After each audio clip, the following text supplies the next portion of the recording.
Chemistry ನಿಮಗಾಗಿ YouTube ಚಾನಲ್ಗೆ ಸ್ವಾಗತ.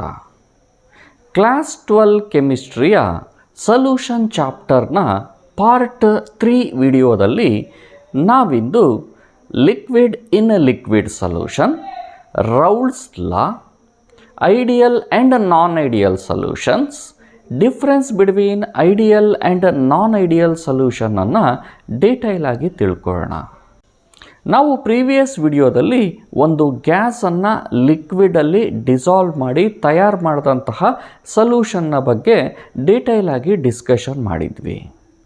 ನಾವು ಇಂದಿನ ವಿಡಿಯೋದಲ್ಲಿ ಲಿಕ್ವಿಡ್ ಇನ್ ಲಿಕ್ವಿಡ್ ಸೊಲ್ಯೂಷನ್ಗಳನ್ನು ಡೀಟೇಲ್ ಆಗಿ ಅರ್ಥ ಮಾಡ್ಕೋಬೇಕು. ನಾವು ಲಿಕ್ವಿಡ್ ಇನ್ ಲಿಕ್ವಿಡ್ ಸೊಲ್ಯೂಷನ್ ಹಾಗೂ ಅವುಗಳ ಕ್ಯಾರೆಕ್ಟರಿಸ್ಟಿಕ್ಗಳನ್ನು ಅರ್ಥ ಮಾಡ್ಕೊಳ್ಳೋದಕ್ಕಿಂತ ಮೊದಲು ವೇಪರ್ ಪ್ರೆಷರ್ ಅನ್ನುವಂತಹ ಕಾನ್ಸೆಪ್ಟನ್ನು ಅರ್ಥ ಮಾಡ್ಕೋಬೇಕು. ನಾವು ಒಂದು ಲಿಕ್ವಿಡನ್ನು ಕನ್ಸಿಡರ್ ಮಾಡೋಣ. ಸಾಮಾನ್ಯವಾದಂಥ ಸ್ಥಿತಿಯಲ್ಲಿ ಯಾವುದೇ ಒಂದು ಕಂಟೈನರ್ನಲ್ಲಿ ಇಟ್ಟಂತಹ ಲಿಕ್ವಿಡ್ಡು ನಿಧಾನವಾಗಿ ವೇಪರ್ ಸ್ಟೇಟಿಗೆ ಪರಿವರ್ತನೆ ಆಗುವಂಥದ್ದನ್ನು ನಾವು ಕಾಣ್ತೀವಿ. ಈ ಒಂದು ಕಂಟೈನರ್ ಓಪನ್ ಕಂಟೈನರ್ ಆಗಿದ್ದರೆ ಹೀಗೆ ಉಂಟಾದಂತಹ ವೇಪರ್ಗಳು ಈ ಒಂದು ಕಂಟೈನರ್ನಿಂದ ಎಸ್ಕೇಪ್ ಆಗಿ ಅಟ್ಮಾಸ್ಫಿಯರನ್ನು ಸೇರುತ್ತೆ. ಅಂಥ ಸಂದರ್ಭದಲ್ಲಿ ವೇಪರ್ ಪ್ರೆಷರ್ ಅನ್ನುವಂತಹ ವರ್ಡನ್ನು ನಾವು ಯೂಸ್ ಮಾಡಲ್ಲ. ಈಗ ನಾವು ಈ ಒಂದು ಲಿಕ್ವಿಡನ್ನು ಹೊಂದಿರುವಂತಹ ಕಂಟೈನರ್ನ ಕ್ಲೋಸ್ ಮಾಡಿದರೆ ಆಗ ಇಲ್ಲಿ ಎರಡು ಕ್ರಿಯೆಗಳು ಸೈಮಲ್ಟೇನಿಯಸ್ ಆಗಿ ನಡೀಲಿಕ್ಕೆ ಪ್ರಾರಂಭ ಆಗುತ್ತೆ. ಒಂದು, ಲಿಕ್ವಿಡ್ನಲ್ಲಿ ಇರುವಂತಹ ಅದರಲ್ಲೂ ಸರ್ಫೇಸ್ನಲ್ಲಿ ಇರುವಂತಹ ಪಾರ್ಟಿಕಲ್ಗಳು ಲಿಕ್ವಿಡ್ ಸ್ಟೇಟ್ನಿಂದ ವೇಪರ್ನ ಸ್ಟೇಟಿಗೆ ಜಂಪ್ ಮಾಡಲಿಕ್ಕೆ ಪ್ರಾರಂಭ ಮಾಡುತ್ತೆ. ಸೊ ನಾವೊಂದು ಲಿಕ್ವಿಡನ್ನು ಕನ್ಸಿಡರ್ ಮಾಡಿದ್ರೆ ಲಿಕ್ವಿಡ್ನ ಸರ್ಫೇಸ್ನಲ್ಲಿ ಇರುವಂತಹ ಪಾರ್ಟಿಕಲ್ಗಳು ಹಾಗೂ ಇದರ ಬಲ್ಕ್ನಲ್ಲಿ ಇರುವಂತಹ ಪಾರ್ಟಿಕಲ್ಗಳ ಎನರ್ಜಿಯನ್ನು ಕಂಪೇರ್ ಮಾಡಿದ್ರೆ ಸರ್ಫೇಸಲ್ಲಿ ಇರುವಂತಹ ಪಾರ್ಟಿಕಲ್ನ ಕೈನೆಟಿಕ್ ಎನರ್ಜಿ ಹಾಗೂ ಪೊಟೆನ್ಷಿಯಲ್ ಎನರ್ಜಿ ಹೆಚ್ಚಾಗಿರುತ್ತೆ. ಒಂದು ಸೀಲ್ಡ್ ಕಂಟೈನರ್ನಲ್ಲಿ ಇರುವಂತಹ ಲಿಕ್ವಿಡ್ನ ಸರ್ಫೇಸ್ನಲ್ಲಿ ಇರುವಂತಹ ಪಾರ್ಟಿಕಲ್ಗಳು ಬಹಳ ವೇಗವಾಗಿ ಲಿಕ್ವಿಡ್ ಫೇಸ್ನಿಂದ ವೇಪರ್ ಫೇಸ್ಗೆ ಟ್ರಾನ್ಸ್ಫರ್ ಆಗ್ತಾ ಇರುತ್ತೆ. ಅದೇ ರೀತಿಯಲ್ಲಿ ವೇಪರ್ ಫೇಸಲ್ಲಿ ಇರುವಂತಹ ಪಾರ್ಟಿಕಲ್ಗಳು ಕೂಡ ಪುನಃ ಲಿಕ್ವಿಡ್ ಫೇಸ್ಗೆ ಬರ್ತಾ ಇರುತ್ತೆ. ಹೀಗೆ ವಾಪಸ್ ಬರುವಂತಹ ಒಂದು ಕ್ರಿಯೆ ಮೊದಲು ನಿಧಾನವಾಗಿ ನಡೆಯುತ್ತೆ. ಸ್ವಲ್ಪ ಸಮಯದ ನಂತರ ಲಿಕ್ವಿಡ್ನಿಂದ ವೇಪರ್ ಫೇಸಿಗೆ ಹಾಗೂ ವೇಪರ್ ಫೇಸ್ನಿಂದ ಲಿಕ್ವಿಡ್ ಫೇಸಿಗೆ ಟ್ರಾನ್ಸ್ಫರ್ ಆಗುವಂತಹ ಪಾರ್ಟಿಕಲ್ಗಳ ಸಂಖ್ಯೆ ಈಕ್ವಲ್ ಆಗುತ್ತೆ. ಈ ಒಂದು ಹಂತದಲ್ಲಿ ನಾವು ಒಂದು ಲಿಕ್ವಿಡ್ ಹಾಗೂ ಅದರ ವೇಪರ್ ಈಕ್ವಿಲಿಬ್ರಿಯಮನ್ನು ಹೊಂದಿದೆ ಅಂತ ನಾವು ಕರಿತೀವಿ. ಇಂತಹ ಒಂದು ಸಿಚುವೇಷನ್ನಲ್ಲಿ ಯಾವುದೇ ಒಂದು ಲಿಕ್ವಿಡ್ನ ಸರ್ಫೇಸ್ನ ಮೇಲೆ ಅದರ ವೇಪರ್ ಎಕ್ಸರ್ಟ್ ಮಾಡ್ತಾ ಇರುವಂತಹ ಪ್ರೆಷರನ್ನು ನಾವು ವೇಪರ್ ಪ್ರೆಷರ್ ಅಂತ ಕರಿತೀವಿ. ದೇರ್ಫೋರ್ ವೇಪರ್ ಪ್ರೆಷರನ್ನು ನಾವು ಹೀಗೆ ಡಿಫೈನ್ ಮಾಡ್ಬೋದು. Vapour pressure is the pressure exerted by the vapor on the surface of a liquid when liquid and the vapor are in dynamic equilibrium at that temperature. ನಾವೀಗ vapour pressure ಯಾವ ಫ್ಯಾಕ್ಟರ್ನ ಮೇಲೆ depend ಆಗಿರೋದಿಲ್ಲ ಹಾಗೂ ಯಾವ ಫ್ಯಾಕ್ಟರ್ನ ಮೇಲೆ depend ಆಗಿರುತ್ತೆ ಅನ್ನುವಂಥದ್ದನ್ನು ಕಲ್ತ್ಕೊಳ್ಳೋಣ. For example, ನಾವೊಂದು ಲಿಕ್ವಿಡನ್ನು ಬೀಕರ್ನಲ್ಲಿ, ರೌಂಡ್ ಬಾಟಮ್ ಫ್ಲಾಸ್ಕ್ನಲ್ಲಿ ಅಥವಾ ಯಾವುದೇ ಶೇಪ್ ಇರುವಂತಹ ಕಂಟೈನರ್ನಲ್ಲಿ ತಗೊಂಡ್ರು ಆ ಒಂದು ಲಿಕ್ವಿಡಿನ ವೇಪರ್ ಪ್ರೆಷರ್ ಸೇಮ್ ಇರುತ್ತೆ. ಇನ್ನು vapour pressure does not depend upon the amount of the liquid. ಅಂದರೆ ನಾವು 100 ml ಇರಲಿ, 500 ml ಇರಲಿ, 1000 ml ಇರಲಿ, ಯಾವುದೇ ಒಂದು ಲಿಕ್ವಿಡಿನ ವೇಪರ್ ಪ್ರೆಷರನ್ನು ಕ್ಯಾಲ್ಕುಲೇಟ್ ಮಾಡಿದ್ರೆ ಸೇಮ್ ವ್ಯಾಲ್ಯೂ ಬರುತ್ತೆ. ಇನ್ನು ವೇಪರ್ ಪ್ರೆಷರ್ ಡಿಪೆಂಡ್ ಆಗಿರುವಂತಹ ಫ್ಯಾಕ್ಟರ್ಗಳು ಅಂತ ಹೇಳಿದ್ರೆ ದ ಲಿಕ್ವಿಡ್ ಇಟ್ ಸೆಲ್ಫ್. ನಾವು ಯಾವ ಲಿಕ್ವಿಡ್ಡಿನ ವೇಪರ್ ಪ್ರೆಷರ್ನ ಬಗ್ಗೆ ಮಾತಾಡ್ತಾ ಇದ್ದೀವೋ ಆ ಒಂದು ಲಿಕ್ವಿಡ್ಡಿನ ನೇಚರ್ ಏನು, ಅದರಲ್ಲಿ ಹೈಡ್ರೋಜನ್ ಬಾಂಡ್ಗಳು ಎಕ್ಸಿಸ್ಟ್ ಆಗುತ್ತಾ, ಮಾಲಿಕ್ಯೂಲ್ಗಳ ನಡುವೆ ಯಾವ ರೀತಿಯಾದಂಥ ಫೋರ್ಸ್ ಆಫ್ ಅಟ್ರಾಕ್ಷನ್ ಇದೆ, ಈ ಎಲ್ಲ ಅಂಶಗಳ ಮೇಲೆ ವೇಪರ್ ಪ್ರೆಷರ್ ಡಿಪೆಂಡ್ ಆಗುತ್ತೆ. ಮಾಲಿಕ್ಯೂಲ್ಗಳ ನಡುವೆ ಹೈಡ್ರೋಜನ್ ಬಾಂಡ್ ಎಕ್ಸಿಸ್ಟ್ ಆದರೆ ಆ ಒಂದು ಲಿಕ್ವಿಡ್ಡಿನ ವೇಪರ್ ಫಾರ್ಮೇಷನ್ ಕಡಿಮೆ ಇರುತ್ತೆ, ಆಗ ವೇಪರ್ ಪ್ರೆಷರ್ ಕೂಡ ಕಡಿಮೆ ಆಗುತ್ತೆ. ಇನ್ನು ವೇಪರ್ ಪ್ರೆಷರ್ ಡಿಪೆಂಡ್ ಆಗುವಂತಹ ಇನ್ನೊಂದು ಅಂಶ ಅಂತ ಹೇಳಿದ್ರೆ ಟೆಂಪರೇಚರ್. ನಾವೊಂದು ಲಿಕ್ವಿಡ್ಡಿನ ಟೆಂಪರೇಚರನ್ನು ಇನ್ಕ್ರೀಸ್ ಮಾಡ್ತಾ ಹೋದರೆ ಪಾರ್ಟಿಕಲ್ಗಳು ಲಿಕ್ವಿಡ್ ಫೇಸ್ನಿಂದ ವೇಪರ್ ಫೇಸ್ಗೆ ಟ್ರಾನ್ಸ್ಫರ್ ಆಗುವಂತಹ ಸಂಖ್ಯೆ ಕೂಡ ಜಾಸ್ತಿ ಆಗುತ್ತೆ. ಆಗ ಇಲ್ಲಿ ವೇಪರ್ನ ಪ್ರಮಾಣ ಜಾಸ್ತಿ ಆಗೋದ್ರಿಂದ ವೇಪರ್ ಪ್ರೆಷರ್. ಇದೇ ರೀತಿಯಲ್ಲಿ ವೇಪರ್ ಪ್ರೆಷರ್ ಬಗ್ಗೆ ತಿಳ್ಕೋಬೇಕಾಗಿರುವಂಥ ಇನ್ನೊಂದು ಅಂಶ ಏನಪ್ಪ ಅಂತ ಹೇಳಿದ್ರೆ it is a kinetic phenomena. ನಾವೀಗಾಗಲೇ ಹೇಳ್ದಾಗೇ ಯಾವುದೋ ಒಂದು ಪರ್ಟಿಕ್ಯುಲರ್ ಟೆಂಪರೇಚರ್ನಲ್ಲಿ ಲಿಕ್ವಿಡ್ ಫೇಸು ಹಾಗೂ ವೇಪರ್ ಫೇಸ್ನ ನಡುವೆ ಒಂದು ಈಕ್ವಿಲಿಬ್ರಿಯಮ್ ಏರ್ಪಟ್ಟಿರುತ್ತೆ. ಅಂಥ ಸಂದರ್ಭದಲ್ಲಿ ನಾವು ವೇಪರ್ ಪ್ರೆಷರ್ನ ಕ್ಯಾಲ್ಕುಲೇಟ್ ಮಾಡಿ ವ್ಯಾಲ್ಯೂವನ್ನು ಕಂಡುಹಿಡಿದಿರ್ತೀವಿ. ಆದರೆ ಈಗಿನ್ನೂ ಹೇಳ್ದಾಗೇ ಟೆಂಪರೇಚರ್ ವ್ಯತ್ಯಾಸ ಮಾಡಿದಾಗ ಲಿಕ್ವಿಡ್ ಫೇಸ್ನಿಂದ ವೇಪರ್ ಫೇಸ್ಗೆ ಪಾರ್ಟಿಕಲ್ಗಳು ಮೈಗ್ರೇಟ್ ಆಗೋದು ಜಾಸ್ತಿಯಾಗಿ ವೇಪರ್ ಪ್ರೆಷರ್ ಕೂಡ ಜಾಸ್ತಿ ಆಗುತ್ತೆ. ನಾವೀಗ ಮುಂದೆ ರೌಲ್ಸ್ ಲಾವನ್ನು ಡಿಸ್ಕಷನ್ ಮಾಡಬೇಕಾಗಿದೆ. ಸೊ ರೌಲ್ಸ್ ಲಾಗೆ ಸಂಬಂಧಪಟ್ಟ ಹಾಗೆ ನಾವು ಸ್ಟಡಿ ಮಾಡೋದಕ್ಕಿಂತ ಮೊದಲು ಕೆಲವಾರು ವಿಚಾರಗಳನ್ನು ಇಲ್ಲೇ ಅರ್ಥ ಮಾಡ್ಕೊಂಡು ಹೋಗೋಣ. ನಾವಿಲ್ಲಿ ಹೇಳ್ತಾ ಇರುವಂಥ ಎಕ್ಸಾಂಪಲಲ್ಲಿ ಇಲ್ಲಿ ತಗೊಂಡಿರುವಂತಹ ಲಿಕ್ವಿಡ್ ಪ್ಯೂರ್ ಲಿಕ್ವಿಡ್ ಆಗಿರಲಿ. ಸೊ ಪ್ಯೂರ್ ಲಿಕ್ವಿಡ್ ಅಂತ ಹೇಳಿದಾಗ ಕೇವಲ ಒಂದೇ ಒಂದು ಕಾಂಪೋನೆಂಟ್ ಇರುತ್ತೆ.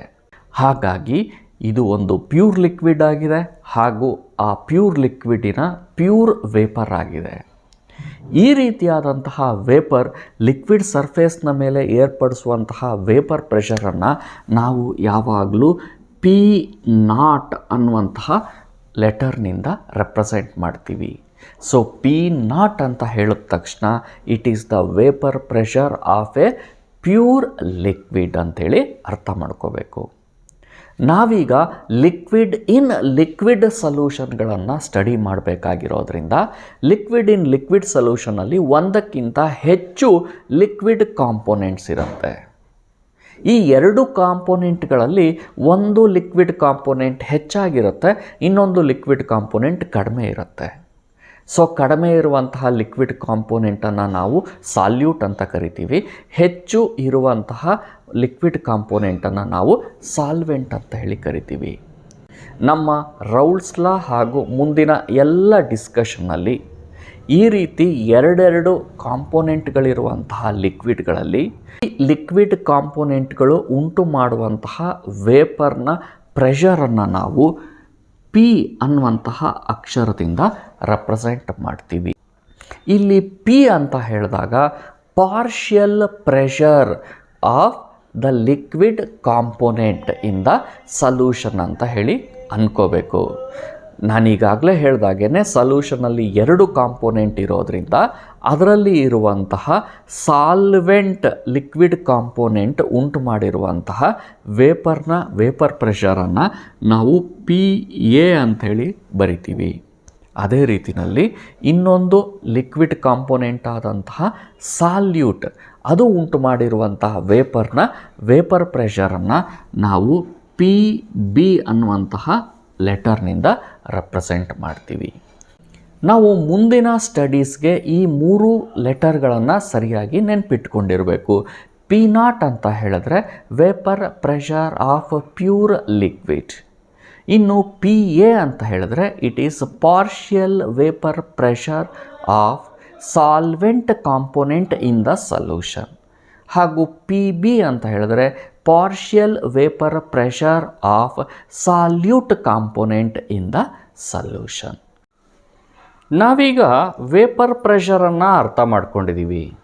ಹಾಗೂ ಪ್ರೀವಿಯಸ್ ವಿಡಿಯೋದಲ್ಲಿ ಗ್ಯಾಸ್ ಡಿಸಾಲ್ವ್ಡ್ ಇನ್ ಲಿಕ್ವಿಡ್ ಸೊಲ್ಯೂಷನ್ಗಳನ್ನು ಕೂಡ ಡಿಸ್ಕಷನ್ ಮಾಡಿದ್ದೀವಿ. ನಾವೀಗ ಲಿಕ್ವಿಡ್ ಸೊಲ್ಯೂಷನನ್ನು ಹಾಗೂ ಅದಕ್ಕೆ ಸಂಬಂಧಪಟ್ಟಂತಹ ರೌಲ್ಸ್ ಲಾವನ್ನು ಅರ್ಥ ಮಾಡ್ಕೋಬೇಕು. ಈಗ ನಾವಿಲ್ಲಿ ಎರಡು ವಾಲಟೈಲ್ ಲಿಕ್ವಿಡ್ಗಳನ್ನು ಕನ್ಸಿಡರ್ ಮಾಡೋಣ. ಒಂದು ಲಿಕ್ವಿಡ್ ಎ ಆಗಿರಲಿ ಹಾಗೂ ಇನ್ನೊಂದು ಲಿಕ್ವಿಡ್ ಬಿ ಆಗಿರಲಿ. ಎ ಅನ್ನುವಂತಹ ಪ್ಯೂರ್ ಲಿಕ್ವಿಡ್ ಉಂಟು ಮಾಡ್ತಾ ಇರುವಂತಹ ವೇಪರ್ ಪ್ರೆಷರನ್ನು ನಾವು P0A ಅಂತ ಹೇಳಿ ಬರೆಯೋಣ. ಅದೇ ರೀತಿ ಬಿ ಅನ್ನುವಂತಹ ಪ್ಯೂರ್ ಲಿಕ್ವಿಡಿನ ವೇಪರ್ ಪ್ರೆಷರನ್ನು P0B ಅಂತ ಹೇಳಿ ಬರೆಯೋಣ. ಸೊ ಇಲ್ಲಿ ಡಯಾಗ್ರಾಮ್ನಲ್ಲಿ ನಾವು ಗಮನಿಸಿದ್ರೆ number of moles of liquid A ಹೆಚ್ಚಾಗಿದೆ, number of moles of liquid B ಕಡಿಮೆ ಇದೆ. ಇಂತಹ ಎರಡು ಲಿಕ್ವಿಡ್ಗಳಲ್ಲಿ ನಾವು ಲಿಕ್ವಿಡ್ ಎಯನ್ನು ಸಾಲ್ವೆಂಟ್ ಅಂತಲೂ ಲಿಕ್ವಿಡ್ ಬಿಯನ್ನು ಸಾಲ್ಯೂಟ್ ಅಂತಲೂ ಕರಿಬೋದು.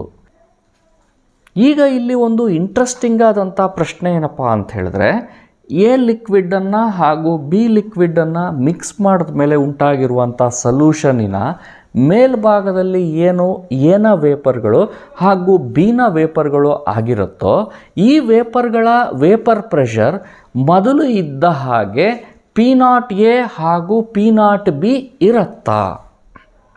ಈ ಪ್ರಶ್ನೆಗೆ ಉತ್ತರ ಇರೋದಿಲ್ಲ. ಈಗ ಎರಡೂ ಲಿಕ್ವಿಡ್ಗಳನ್ನು ಮಿಕ್ಸ್ ಮಾಡಿದಾಗ ಸೊಲ್ಯೂಷನ್ನಲ್ಲಿ ಇರುವಂತಹ ಎ ಮತ್ತು ಬಿ ಮಾಲಿಕ್ಯೂಲ್ನ ನಡುವೆ ಇಂಟರ್ಯಾಕ್ಷನ್ ಉತ್ತಮವಾಗಿದ್ದರೆ ಆಗ ಇಲ್ಲಿ ಫಾರ್ಮೇಷನ್ ಆಗುವಂತಹ ವೇಪರ್ ಕಡಿಮೆ ಆಗುತ್ತೆ. ಅಥವಾ ಇಂಟರ್ಯಾಕ್ಷನ್ ಚೆನ್ನಾಗಿಲ್ಲ ಅಂತ ಹೇಳಿದ್ರೆ ಇಲ್ಲಿ ಉಂಟಾಗುವಂಥ ವೇಪರ್ ಹೆಚ್ಚಾಗಿರುತ್ತೆ. ಅಂದರೆ ಅರ್ಥ ಎ ಪ್ಯೂರ್ ಲಿಕ್ವಿಡ್ಡಿನ ವೇಪರ್ಗಳು ಏನು P0A ವೇಪರ್ ಪ್ರೆಷರನ್ನು ಉಂಟು ಮಾಡ್ತಿತ್ತೋ ಅದೇ ಲಿಕ್ವಿಡ್ ಸೊಲ್ಯೂಷನ್ನಲ್ಲಿ ಇದ್ದಾಗ ಉಂಟು ಮಾಡುವಂತಹ ವೇಪರ್ ಪ್ರೆಷರ್ P0A ಆಗಿರೋದಿಲ್ಲ. ಅದು P0Aಗಿಂತ ಕಡಿಮೆ ಇರಬಹುದು ಅಥವಾ P0Aಗಿಂತ ಹೆಚ್ಚಾಗಿರ್ಬೋದು. ಅದರಿಂದ ಎ ಅನ್ನುವಂತಹ ಲಿಕ್ವಿಡ್ನಿಂದ ಸೊಲ್ಯೂಷನ್ನಲ್ಲಿ ಉಂಟಾಗ್ತಾ ಇರುವಂತಹ ವೇಪರ್ನ ಪ್ರೆಷರನ್ನು ನಾವು PA ಅಂಥೇಳಿ ಬರೆಯೋಣ. ಸೊ ನಾವು PA ಅಂತ ಬರೆದ್ರೆ the partial vapour pressure of liquid A present in the solution ಅಂತ ಅರ್ಥ. ಇನ್ನು ಬಿ ಅನ್ನುವಂಥ ಲಿಕ್ವಿಡ್ ಕೂಡ ಸೊಲ್ಯೂಷನಲ್ಲಿ ಇರೋದ್ರಿಂದ ಅದರ ವೇಪರ್ಗಳು ಕೂಡ ಫಾರ್ಮೇಷನ್ ಆಗಿರುತ್ತೆ.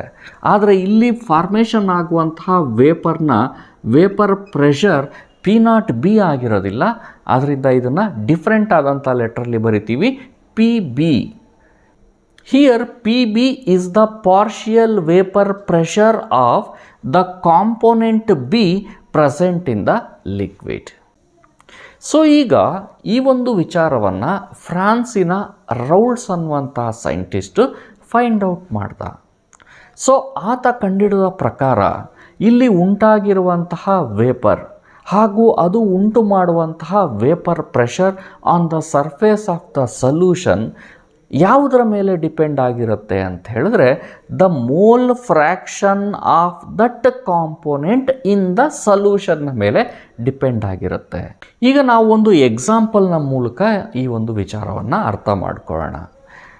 ಎ ಅನ್ನುವಂತಹ ಪ್ಯೂರ್ ಲಿಕ್ವಿಡ್ಡು 3 ಮೋಲ್ಸ್ ಇದೆ ಅಂತ ಅಂದ್ಕೊಳ್ಳೋಣ ಹಾಗೂ ಬಿ ಅನ್ನುವಂತಹ ಪ್ಯೂರ್ ಲಿಕ್ವಿಡ್ಡು 1 ಮೋಲ್ ಇದೆ ಅಂತ ಅಂದ್ಕೊಳ್ಳೋಣ. ಈಗ 3 ಮೋಲ್ ಪ್ಲಸ್ 1 ಮೋಲ್ ಸೇರಿ ಒಟ್ಟು 4 ಮೋಲ್ಸ್ನಷ್ಟು ಸೊಲ್ಯೂಷನ್ ಉಂಟಾಗಿದೆ ಅಂತ ಅಂದ್ಕೊಳ್ಳೋಣ. ಇಂಥ ಸಂದರ್ಭದಲ್ಲಿ ಎ ಅನ್ನುವಂತಹ ಲಿಕ್ವಿಡ್ ಹಾಗೂ ಬಿ ಅನ್ನುವಂತಹ ಲಿಕ್ವಿಡ್ ಎರಡೂ ಸೇಮ್ ವಾಲಟೈಲಿಟಿಯನ್ನು ಹೊಂದಿದ್ರೆ ಆಗ ಈ ಒಂದು ಸೊಲ್ಯೂಷನ್ನ ಮೇಲೆ ಎಗೆ ಸಂಬಂಧಪಟ್ಟಂತಹ ವೇಪರ್ಸ್ ಹೆಚ್ಚಿನ ಪ್ರಮಾಣದಲ್ಲಿ ಉಂಟಾಗತ್ತೆ. ಹಾಗಾಗಿ partial vapour pressure of A ಜಾಸ್ತಿ ಇರುತ್ತೆ ಹಾಗೂ ಬಿ ಕಾಂಪೊನೆಂಟ್ಗೆ ಸಂಬಂಧಪಟ್ಟಂತಹ ವೇಪರ್ ಕಡಿಮೆ ಆಗಿರುತ್ತೆ. ಹಾಗಾಗಿ partial vapour pressure of B on the solution ಕಡಿಮೆ ಇರುತ್ತೆ. ಕಾರಣ ಏನಪ್ಪ ಅಂತ ಹೇಳಿದ್ರೆ ಒಟ್ಟು ಎ ಅನ್ನುವಂತಹ ಲಿಕ್ವಿಡ್ 3 ಮೋಲ್, ಬಿ ಅನ್ನುವಂತಹ ಲಿಕ್ವಿಡ್ 1 ಮೋಲ್ ಇರೋದ್ರಿಂದ ಟೋಟಲ್ 4 ಮೋಲ್ಸ್ ಇದೆ. ಹಾಗಾಗಿ the mole fraction of A ಎಷ್ಟಾಯಿತು? 3/4 ಆಯಿತು. ಬಿನ ಮೋಲ್ ಫ್ರ್ಯಾಕ್ಷನ್ ಎಷ್ಟಾಯಿತು?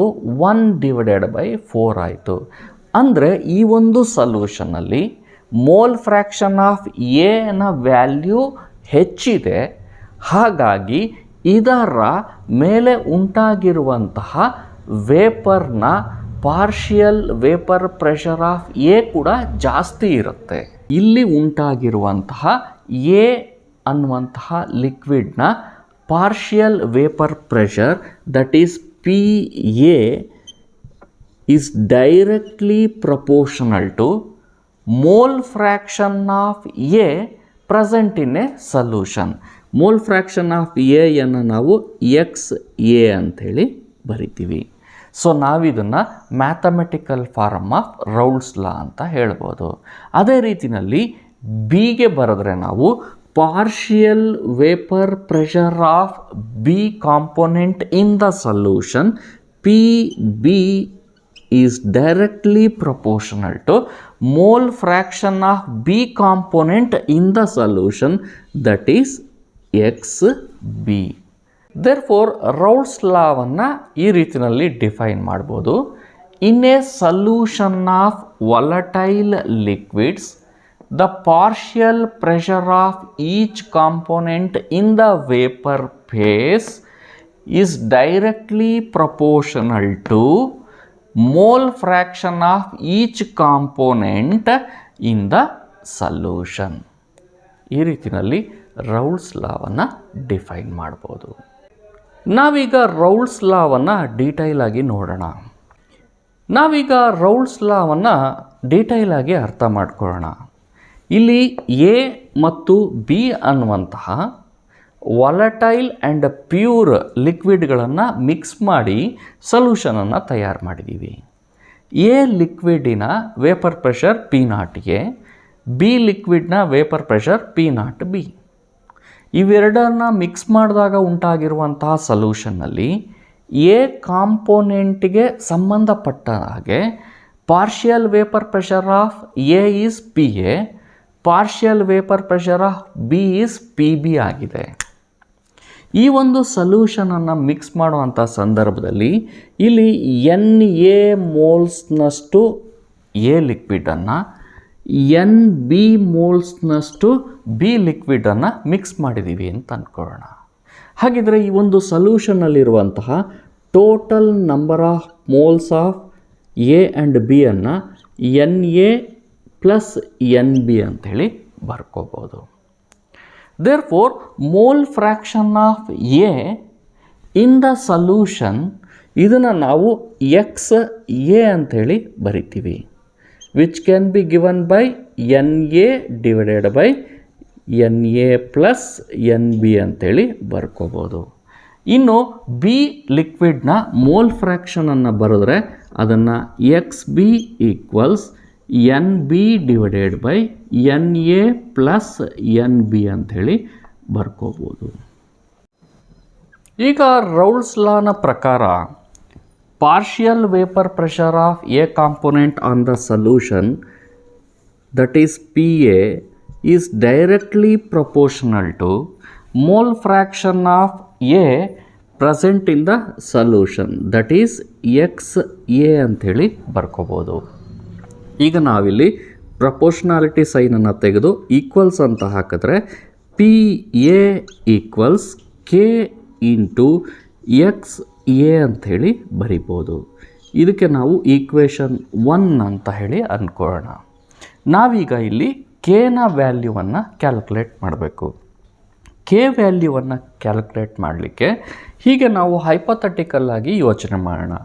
ಈ ಒಂದು ಸೊಲ್ಯೂಷನ್ನಲ್ಲಿ ಕೇವಲ ಎ ಅನ್ನುವಂತಹ ಕಾಂಪೋನೆಂಟ್ ಮಾತ್ರ ಇದೆ, ಬಿ ಅನ್ನುವಂಥದ್ದು ಇಲ್ಲ ಅಂತ ಹೇಳಿ ಅಂದ್ಕೊಳ್ಳೋಣ. ಆಗ mole fraction of A in the solution ಏನಾಗಿರುತ್ತೆ, 1 ಆಗಿರುತ್ತೆ. ಈಗ ನಾವು ಒಂದು ಹೈಪೋಥೆಟಿಕಲ್ ಸಿಚುವೇಷನನ್ನು ಕನ್ಸಿಡರ್ ಮಾಡೋಣ. ಈ ಒಂದು ಸೊಲ್ಯೂಷನಲ್ಲಿ ಕೇವಲ ಎ ಅನ್ನುವಂತಹ ಲಿಕ್ವಿಡ್ ಮಾತ್ರ ಇದೆ ಅಂಥೇಳಿ ಕನ್ಸಿಡರ್ ಮಾಡಿದ್ರೆ ಆಗ mole fraction of A in the solution will be equal to 1 ಆಗಿರುತ್ತೆ. ಹಾಗೂ ಅದು ಪ್ಯೂರ್ ಲಿಕ್ವಿಡ್ ಆಗಿರೋದ್ರಿಂದ ಇದರ ವೇಪರ್ ಪ್ರೆಷರ್ ಪಿ ಎನ ಬದಲು ಪಿ ನಾಟ್ ಎ ಆಗಿರುತ್ತೆ. ಹಾಗಾಗಿ ನಾವು ಏನಂತ ಬರಿಬೋದು, ಪಿ ಎ ಜಾಗದಲ್ಲಿ P not A equals K into mole fraction of the A in the solution when only A is present ಆಗಿದ್ದರೆ ಅದು 1 ಆಗಿರುತ್ತೆ. ಸೊ ನಾವೀಗ ಸಿಂಪ್ಲಿಫಿಕೇಷನ್ ಮಾಡಿದ್ರೆ K equals P not A ಅಂತ ಹೇಳಿ ಬಂತು. ಸೊ ಈ ವ್ಯಾಲ್ಯೂವನ್ನು ನಾವು ಈಕ್ವೇಷನ್ 1ನಲ್ಲಿ ಸಬ್ಸ್ಟಿಟ್ಯೂಟ್ ಮಾಡಿದ್ರೆ we can write P A equals ಕೆನ ಬದಲು ಪಿ ನಾಟ್ ಎ ಅಂತ ಹೇಳಿ ಬರಿಬೋದು ಇಂಟು ಎಕ್ಸ್ ಎ. ಸೊ ಈ ರೀತಿಯಲ್ಲಿ ನಾವು ಎ ಅನ್ನುವಂತಹ ಕಾಂಪೋನೆಂಟ್ಗೆ ಸಂಬಂಧಪಟ್ಟ ಹಾಗೆ ಅದರ ಪ್ಯೂರ್ ಲಿಕ್ವಿಡ್ಡಿನ ವೇಪರ್ ಪ್ರೆಷರ್ ಹಾಗೂ ಸಲ್ಯೂಷನ್ನಲ್ಲಿ ಆ ಒಂದು ಕಾಂಪೋನೆಂಟಿನ ಪಾರ್ಷಿಯಲ್ ವೇಪರ್ ಪ್ರೆಷರ್ ಹಾಗೂ ಅದರ ಮೋಲ್ ಫ್ರ್ಯಾಕ್ಷನ್ಗೆ ಇರುವಂತಹ ರಿಲೇಷನ್ಶಿಪ್ಪನ್ನು ಡಿರೈವ್ ಮಾಡಿದ್ದೀವಿ.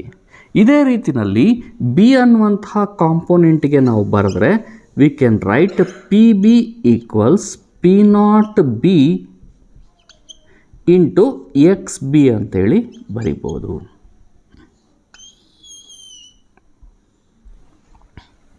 ಈಗ ಇಲ್ಲಿ ಉಂಟಾಗಿರುವಂತಹ ಸಲ್ಯೂಷನನ್ನು ಗಮನಿಸಿದಾಗ total vapour pressure on the surface of the solution is given by P A plus P B. So ಡಾಲ್ಟನ್ನಿನ ನಿಯಮದ ಪ್ರಕಾರ total vapour pressure equals P A plus P B ಆಗಿರುತ್ತೆ. ಸೊ ನಾವಿಲ್ಲಿ ಈಗ ವ್ಯಾಲ್ಯೂಗಳನ್ನು ಸಬ್ಸ್ಟಿಟ್ಯೂಟ್ ಮಾಡಿದ್ರೆ total vapour pressure on the solution equals P ಎನ ಬದಲು P not A into X A plus P not B into X B ಅಂಥೇಳಿ ಬರಿಬೋದು. ಹಾಗೂ ಈ ಒಂದು ಸಲ್ಯೂಷನಲ್ಲಿ mole fraction of A present is X A, mole fraction of B present is X B ಆಗಿದೆ. Total moles of two component present in the solution can be written as XA plus XB. ಇದು total 1 ಆಗಿರಬೇಕಾಗತ್ತೆ. ಆದ್ದರಿಂದ we can write total vapour pressure equals P not A ಹಾಗೂ X ಎನ ಬದಲು 1 minus X B ಅಂಥೇಳಿ ಬರ್ಕೋಬೋದು. 1 minus X B plus P not B into X B. ಇದನ್ನು ನಾವು ಫರ್ದರ್ ಮಲ್ಟಿಪ್ಲಿಕೇಶನ್ ಮಾಡಿದ್ರೆ we get P not A minus P not A into X B plus P not B into X B ಅಂಥೇಳಿ ಬರುತ್ತೆ. ಈಗ ನಾವಿಲ್ಲಿ X B ಅನ್ನು common ತೆಗೆದ್ರೆ we can write P not A minus X B ಅನ್ನು common ತೆಗೆದ್ರೆ we can write P not B minus P not A. So ಈ ರೀತಿಯಾದಂತಹ ಒಂದು ಫೈನಲ್ ಆದಂಥ ರಿಲೇಷನ್ಶಿಪ್ಪನ್ನು ಪಡಿಬೋದು. So total vapour pressure on the surface of the solution can be given by the vapour pressure of pure solvent A minus mole fraction of the solute component in the solution into P naught B minus P naught A. ಈಗ ಒಂದು ಸೊಲ್ಯೂಷನ್ನಲ್ಲಿ ಕೇವಲ A ಅನ್ನುವಂತಹ component ಮಾತ್ರ ಇದ್ದರೆ ಆಗ 100% A component ಇರುವಂತಹ ಸೊಲ್ಯೂಷನ್ನಲ್ಲಿ ಅಥವಾ mole fraction of A component in the solution 1 ಆಗಿದ್ದರೆ ಆಗ ಮ್ಯಾಕ್ಸಿಮಮ್ ವೇಪರ್ ಪ್ರೆಷರನ್ನು ಆ ಒಂದು ಸಾಲ್ವೆಂಟ್ ಉಂಟು ಮಾಡ್ತಾ ಇರುತ್ತೆ. ಈ ಒಂದು ಡಯಾಗ್ರಾಮಲ್ಲಿ ಮೋಲ್ ಫ್ರ್ಯಾಕ್ಷನ್ ಆಫ್ ಎ ಲೆಫ್ಟ್ನಿಂದ ರೈಟಿನ ಡೈರೆಕ್ಷನಲ್ಲಿ ಮೂವ್ ಆದ ಹಾಗೇ ಕಡಿಮೆ ಆಗ್ತಾ ಹೋಗುತ್ತೆ. ಯಾವಾಗ ಎ ಕಾಂಪೋನೆಂಟ್ನ ಮೋಲ್ ಫ್ರ್ಯಾಕ್ಷನ್ ಕಡಿಮೆ ಆಗ್ತಾ ಹೋಗುತ್ತೋ ಆ ಒಂದು ಕಾಂಪೋನೆಂಟಿನ ಪಾರ್ಷಿಯಲ್ ವೇಪರ್ ಪ್ರೆಷರ್ ಕೂಡ ಕಡಿಮೆ ಆಗ್ತಾ ಬರುತ್ತೆ. ಸೊ ಹಾಗಾಗಿ a straight line with negative ಸ್ಲೋಪನ್ನು ಬರಿಬೋದು. ಇನ್ನು ಇದೇ ಥರದ ವಿಚಾರವನ್ನು ಬಿ ಕಾಂಪೊನೆಂಟ್ ಇರುವಂಥ ಸೊಲ್ಯೂಷನ್ಗೆ ನಾವು ಕನ್ಸಿಡರ್ ಮಾಡಿದ್ರೆ ಕೇವಲ ಪ್ಯೂರ್ ಬಿ ಇರುವಂತಹ ಸೊಲ್ಯೂಷನ್ನಲ್ಲಿ ವೇಪರ್ ಪ್ರೆಷರ್ ಮ್ಯಾಕ್ಸಿಮಮ್ ಇದ್ದು ಇದನ್ನು P0B ಅಂತೇಳಿ ರೆಪ್ರೆಸೆಂಟ್ ಮಾಡ್ಬೋದು. ಇಂತಹ ಪ್ಯೂರ್ ಬಿ ಲಿಕ್ವಿಡಿಗೆ ಎ ಕಾಂಪೊನೆಂಟನ್ನು ಸೇರಿಸ್ತಾ ಹೋದರೆ ರೈಟ್ ಟು ಲೆಫ್ಟ್ ಬರ್ತಾ ಹೋದಾಗೇ ಮೋಲ್ ಫ್ರ್ಯಾಕ್ಷನ್ನ ವ್ಯಾಲ್ಯೂ ಕಡಿಮೆ ಆಗ್ತಾ ಬರುತ್ತೆ. ಯಾವಾಗ ಸೊಲ್ಯೂಷನಲ್ಲಿ ಮೋಲ್ ಫ್ರ್ಯಾಕ್ಷನ್ ಆಫ್ ಬಿ ಕಡಿಮೆ ಆಗ್ತಾ ಹೋಗುತ್ತೋ ಆ ಒಂದು ಕಾಂಪೊನೆಂಟ್ ಕಾಂಟ್ರಿಬ್ಯೂಟ್ ಮಾಡುವಂತಹ ವೇಪರ್ ಪ್ರೆಷರ್ ಕೂಡ ಲೀನಿಯರ್ ಆಗಿ ವಿತ್ ನೆಗೆಟಿವ್ ಸ್ಲೋಪ್ನಲ್ಲಿ ಕಡಿಮೆ ಆಗ್ತಾ ಬರುತ್ತೆ. ದೇರ್ಫೋರ್ ಈ ಒಂದು ಡಯಾಗ್ರಾಮ್ನಲ್ಲಿ ಮೋಲ್ ಫ್ರ್ಯಾಕ್ಷನ್ ಆಫ್ ಎ ಕಡಿಮೆ ಆದ ಹಾಗೆಯೇ the partial vapour pressure of A on the solution ಕೂಡ ಕಡಿಮೆ ಆಗುತ್ತೆ ಅನ್ನುವಂಥದ್ದನ್ನು ಈ ಒಂದು ಲೈನ್, ಹಾಗೂ mole fraction of B component in the solution ಕಡಿಮೆ ಆದ ಹಾಗೆಯೇ partial vapour pressure of B on the solution ಕಡಿಮೆ ಆಗ್ತಾ ಹೋಗುತ್ತೆ ಅನ್ನುವಂಥದ್ದನ್ನು ಈ ಒಂದು ಲೈನ್ ರೆಪ್ರೆಸೆಂಟ್ ಮಾಡುತ್ತೆ. ಸೊ ಈ ಎರಡೂ ಲೈನಿನ ಆಧಾರದ ಮೇಲೆ total vapour pressure on the solution because of component A ಮತ್ತು ಬಿ ಅನ್ನು ಈ ಒಂದು ಲೈನ್ ರೆಪ್ರೆಸೆಂಟ್ ಮಾಡುತ್ತೆ.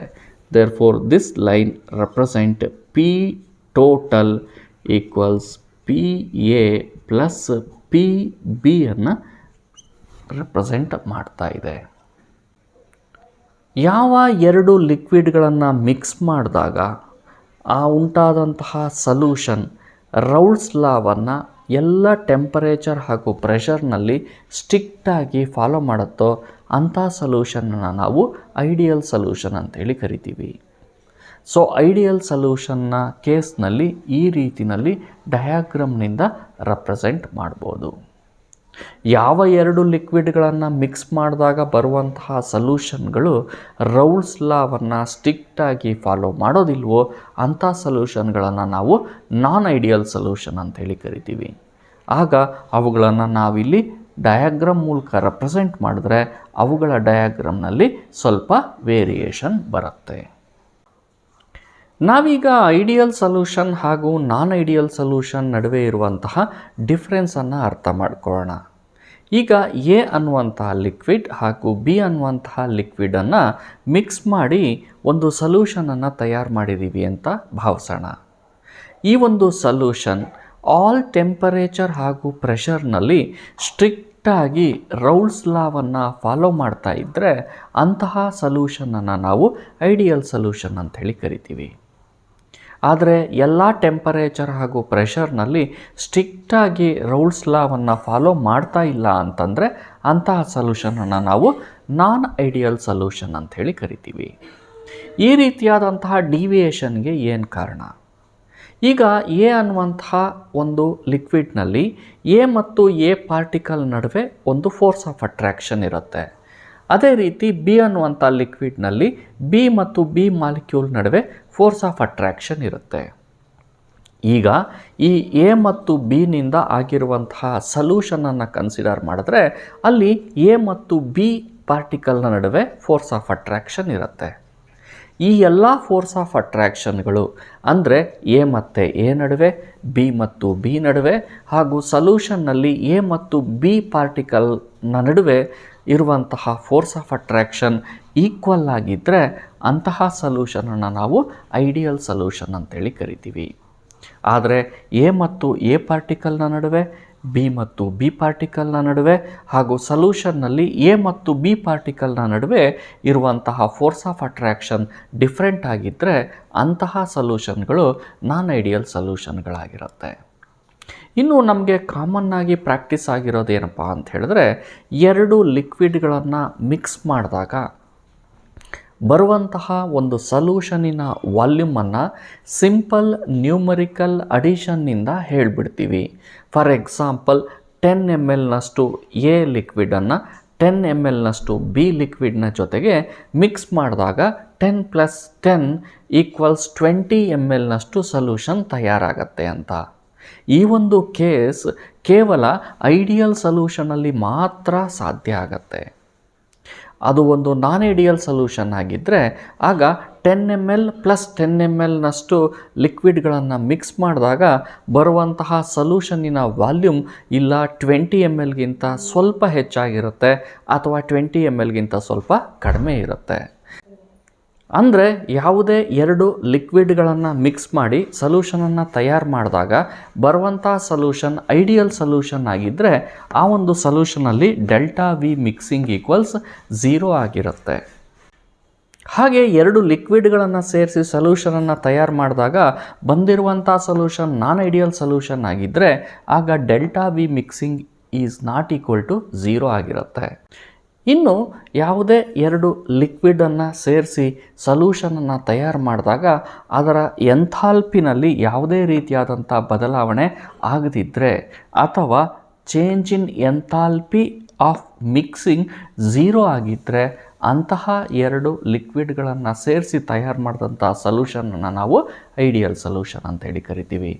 ಇನ್ನು ನಾನ್ ಐಡಿಯಲ್ ಸೊಲ್ಯೂಷನ್ಗಳ ಕೇಸನ್ನು ಕನ್ಸಿಡರ್ ಮಾಡಿದ್ರೆ ಇಲ್ಲಿ ಎರಡು ಲಿಕ್ವಿಡ್ಗಳನ್ನು ಸೇರಿಸಿದಾಗ ಸೊಲ್ಯೂಷನ್ ತಯಾರಾದಾಗ ಇಲ್ಲ ಸ್ವಲ್ಪ ಮಟ್ಟಿನ ಎನರ್ಜಿ ರಿಲೀಸ್ ಆಗುತ್ತೆ ಅಥವಾ ಸ್ವಲ್ಪ ಮಟ್ಟಿನ ಎನರ್ಜಿ ಅಬ್ಸಾರ್ಬ್ ಆಗುತ್ತೆ. ಆದ್ದರಿಂದ ಈ ಕೇಸಲ್ಲಿ delta H mixing is not equal to 0.